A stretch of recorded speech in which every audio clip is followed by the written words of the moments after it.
Hey folks, this is a brief review of the new Kindle Scribe ebook reader.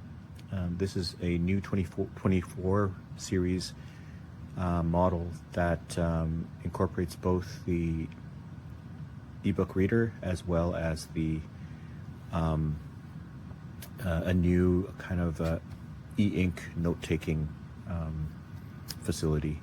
So I just booted it up, and as you can see, it's a fairly generous screen. It's got a new pen. This is the premium pen with a magnetic side, which basically clasps right onto the side there. I would say that it's strong enough, but if you bump it, it will fall off.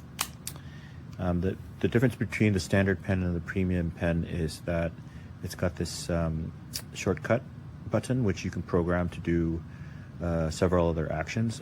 By default, it's configured to press and hold for highlighter mode, which is probably what most of you would use, including myself.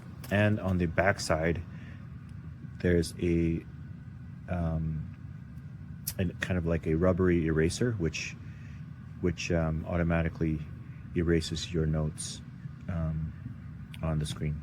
Okay, so one of the first things I've noticed, and I'm coming from Gen 1, Gen 2 type Kindle devices, which is very slow. It was time to upgrade. So the first thing I tried was graphic novels. I don't personally read it, but it was a good reflection of how fast this device is. You can see kind of how fast the refresh is. And this is something I was never able to do, and this is incredible. So you can take a panel, double click a panel, and it'll go full screen. And it pretty much demonstrates the evolution of these e-ink devices. So I'm just going to open a random book here. This is one of my kids' books.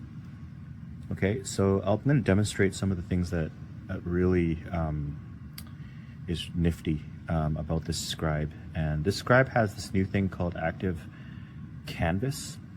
It works relatively okay. It's a little clunky, not exactly how I thought it would be, but you know, it's gonna get better and better. First of all, amazing screen. It looks fantastic, very vivid, and sharp, contrasty, easy to read. Looks exactly like paper to me. So there's a little toolbox on the side, and you can actually go like this and move it to the other side if you want. And then there's little tools here that you can use to annotate this book. Now the default is this pen, and you can kind of change the different looks and thicknesses. I'm just going to keep it on pen for now. And then what's cool about this mode is you can kind of underline like that, and then it'll underline. And you can also go ahead and press note, and it will actually do a sticky note. So you can say, this is great, and then save it. So if you can see here, there's a little kind of superscript text that will bring up the note that you wanted to type on about that stuff. You can also just press the sticky note there, kind of, I don't know, say something.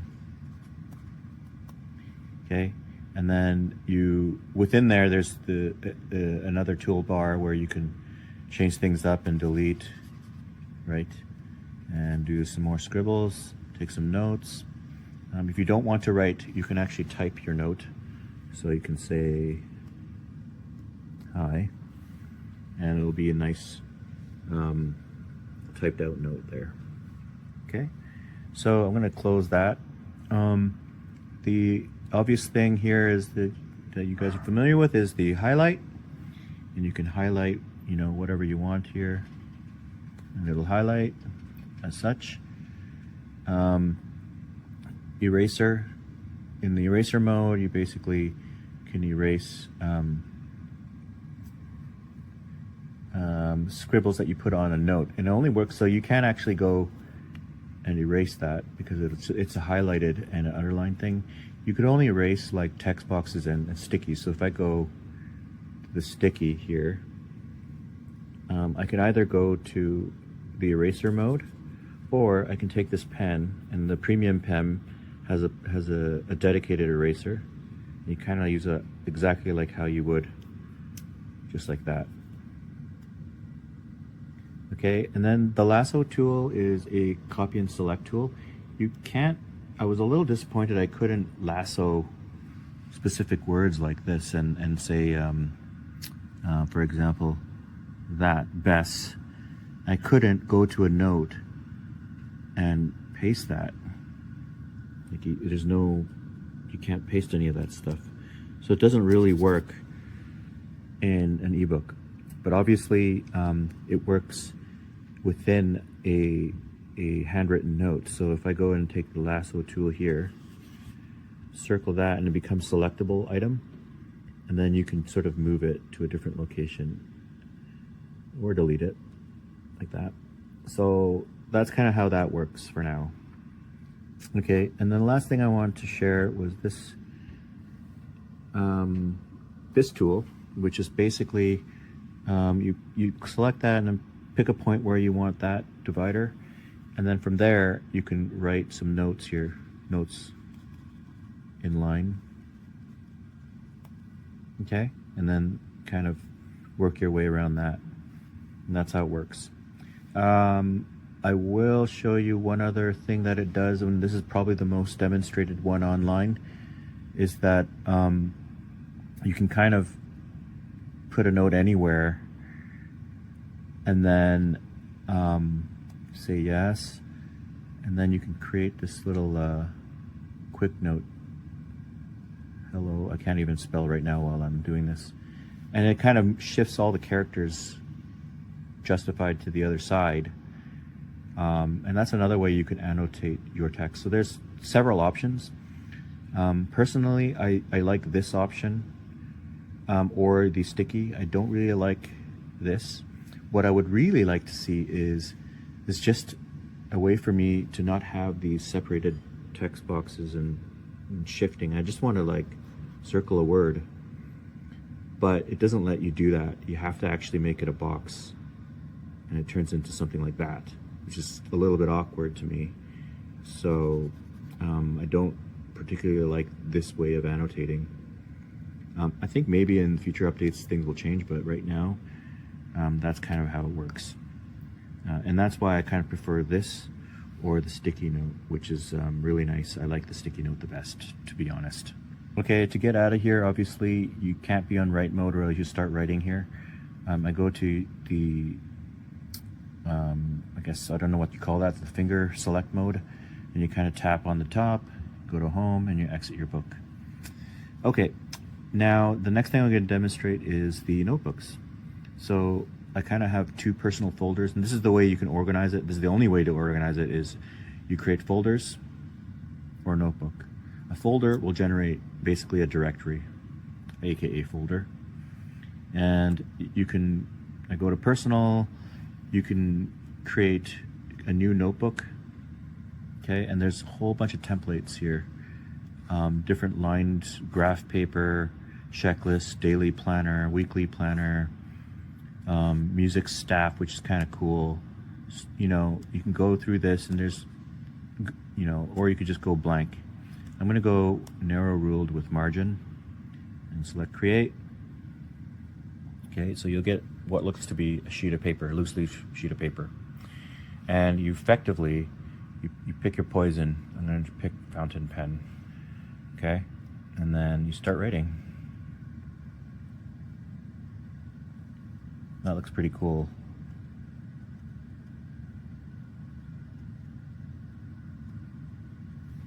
That. If you don't like that, just go back to pencil mode. Okay. And then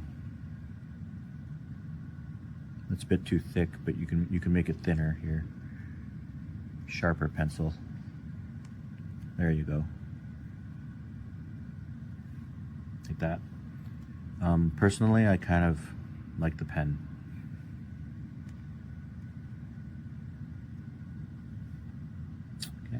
And then, like I showed you before, you can go to lasso, select, move, you know, that kind of thing.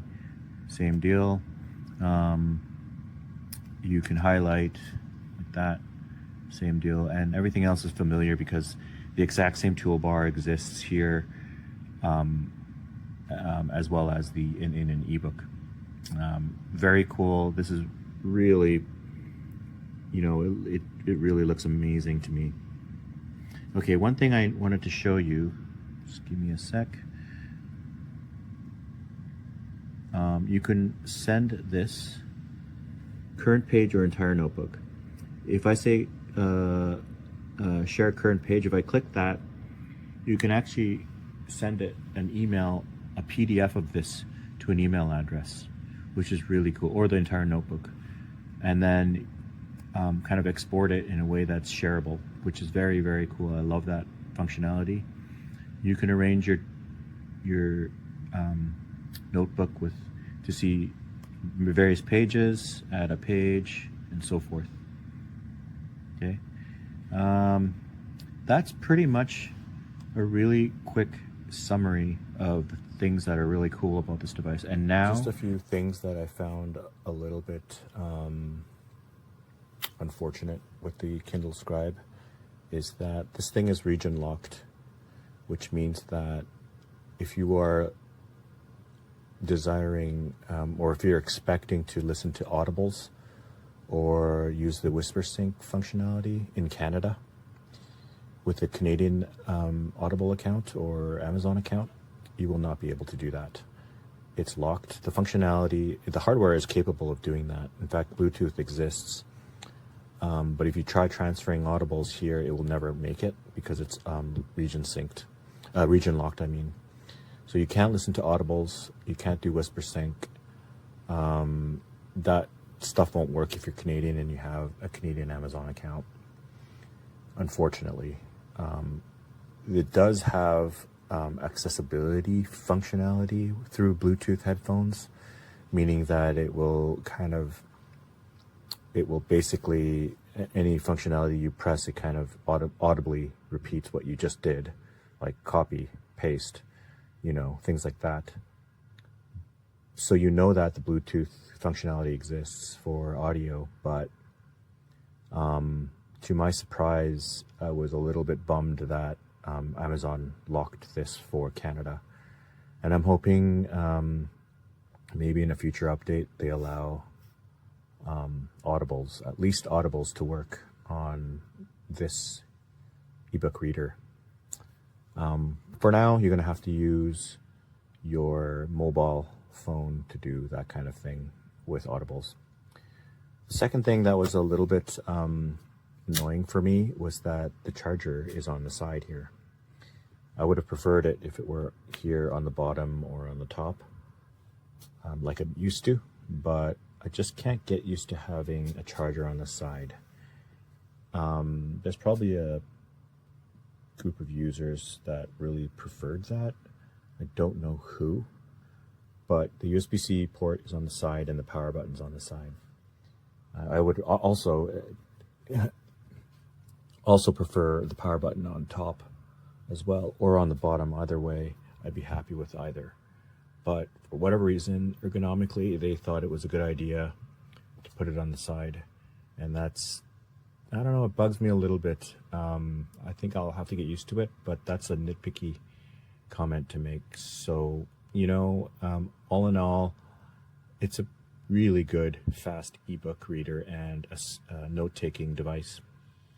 I love that I now have 64 gigs of space. I can download the books and take the notes. It's fantastic, and I can export the notes with much ease. And it's been a very welcomed upgrade for me, coming from like a Gen 1 or Gen 2 Amazon Kindle. So I highly recommend it. I just crossing my fingers for that Audible support. Okay, that's it for now. Cheers.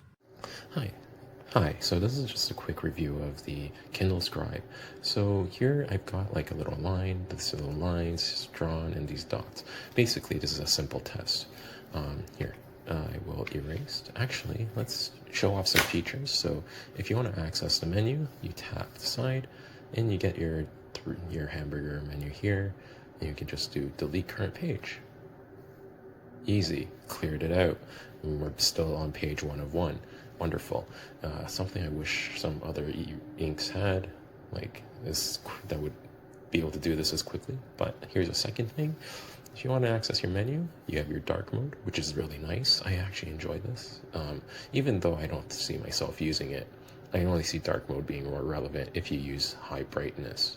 But if we're not using brightness, if we're avoiding using the LEDs altogether to maximize battery life, regular, zero brightness. Zero brightness technically still has some light. I don't know if you can tell, but if I cover it, you can still, there is some backlight, which is annoying. I don't like it. Anyways, it's like the whole point of it with e-ink is to not have light. Yeah, anyways. Let's go over some of the main issue I want to talk about. So, we're using notebook mode. So I'm just going to go back just to show that we're using a regular notebook. I'm going to create a new one right here. So we can create a folder. It's pretty cool. You get your text.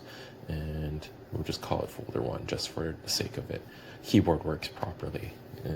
No complaints about that. And if we go to create notebook, we get the same option. We get our templates, which is really nice. I actually like this. But I'm just, for the sake of, like, I write notes on a blank sheet. It's how I work. Because, I don't know. Anyways, whole point, we're just going to go over blank one just because. It's going to create it. Here's our new notebook. Now, the main issue is there is a fine area where we cannot do vertical strokes at a certain length. I'm going to draw it out right now. It's somewhere roughly here. Okay, right, let's put that away because that's in the way. Also, slight annoyance is that just floats there. I wish there was, like, if they were able to differentiate finger strokes from pen strokes, I would love to be able to do gestures to, like, slide from the corner, from the side to over, and then just leave page swapping from the middle of the page. So as you can see, page 1 and 2, it's very responsive, very fast, very nice. I love it. Anyways, back to this page. So what I'm going to demonstrate is draw. Do that to draw down. Now look, if I do straight lines, oh, a little too long. Oh, if I want to do a circle, oh, even a circle. Now let's test how far this goes. Okay. If we draw a C,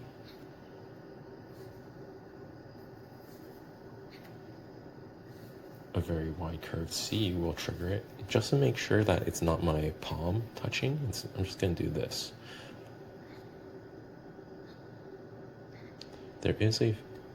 So the point is, there is a specific length of your downstroke or vertical stroke that will trigger this. So this was too short. Possibly, it could even possibly be because it was not as straight as it could have been.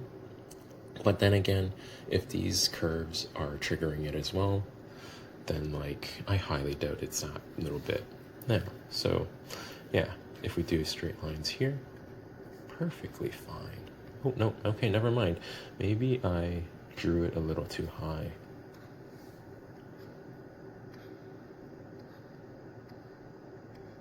But yeah.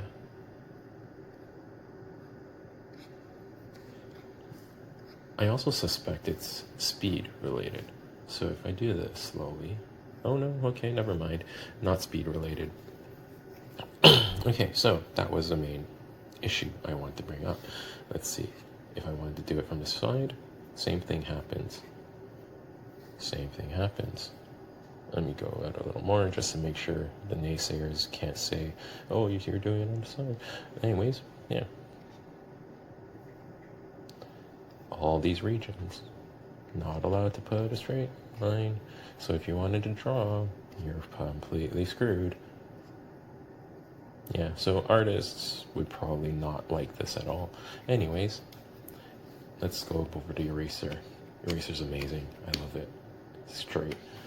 It's not like, I find the eraser better than the remarkable one, mainly because like it's so much smoother when I actually use it, whereas the remarkable, sometimes it catches, sometimes it's extremely smooth. It's not consistent. Not as consistent as a Kindle one. Anyways, second part. Another thing, that's not the only menu you can access. Oh look, oops, I accidentally triggered that by trying to erase something at the top. Like I want to get rid of that dot. Oh, this menu comes up. But at least it got rid of the dot. But it means that now I have to do 2 taps to get out and get back to what I'm doing. Oh, now let's see. Oh, I can't do dots. Like, so for example, if I want to write an I, oh, well, nope, not allowed to. Oh, okay, maybe I am now. But yeah, you see how, like, inconsistent this is? It's very troublesome. So basically, our operating range is somewhere. Okay, new complaint. I'm not allowed to draw across, because it's going to take it as a gesture, as, hey, you're going to the next page. Well, that's not what I wanted. Like, I'm just drawing a straight line, right? I don't know how I triggered that. Oh yeah, oh right, that's because I'm on page 1 of 1, I can only scroll that way. But yeah, you want to draw a line that way? Nope, you're going to the next page and it's going to put that line into the next page. Wonderful.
Buenas, pues soy usuario del Kindle desde hace muchos años. Tengo el Kindle Paperwhite, he tenido el Kindle Scribe de primera generación y recientemente me llegó a casa el Kindle de el 2024. La verdad que el Kindle Scribe de 2024 es una auténtica pasada, de una calidad increíble.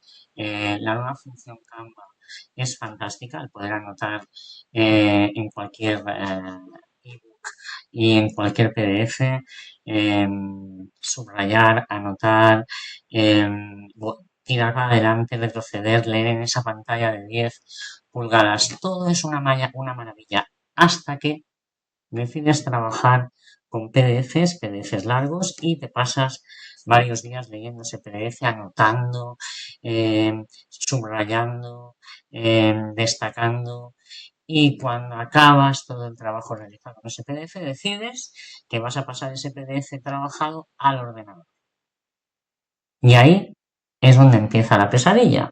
Y es que sí, puedes trasladar ese documento al ordenador, pero la aplicación del ordenador para leer PDF y he probado 10 diferentes de las más conocidas, no reconocen las anotaciones hechas a mano, porque las anotaciones hechas a mano pasan al ordenador como si fueran parte de la propia imagen del documento, con lo cual no puedes utilizar el buscador de otra aplicación de PDF para encontrar aquella anotación concreta que necesitas buscar y por lo tanto las de buscar de forma artesanal.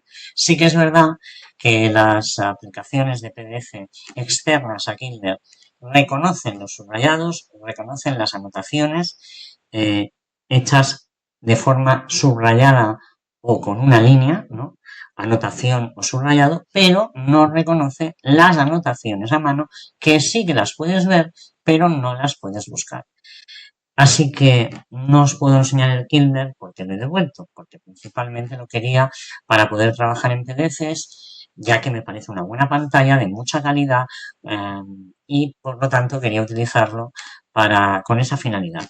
Y si esa es tu finalidad, te recomendaría que no lo compraras. Ahora, si lo que quieres es un Kindle para leer los libros de la tienda Kindle en una pantalla de 10 pulgadas, no te lo pienses porque es magnífico. Y más te voy a decir, si además eres de los que te gusta anotar, tiene una libreta digital maravillosa. Eso sí, en el momento que quieres compartir esa nota con el ordenador, te va a pasar lo mismo. El ordenador va a detectar la nota como una imagen o bien como un PDF en formato imagen y por lo tanto no te va a servir para poder buscar en ningún buscador parte de ese texto que has escrito. Por lo tanto, fuera del entorno Kindle, el Kindle tiene muchas limitaciones. Dentro del entorno Kindle, si eso es lo que quieres, no te lo pienses porque es fantástico. Hasta la próxima.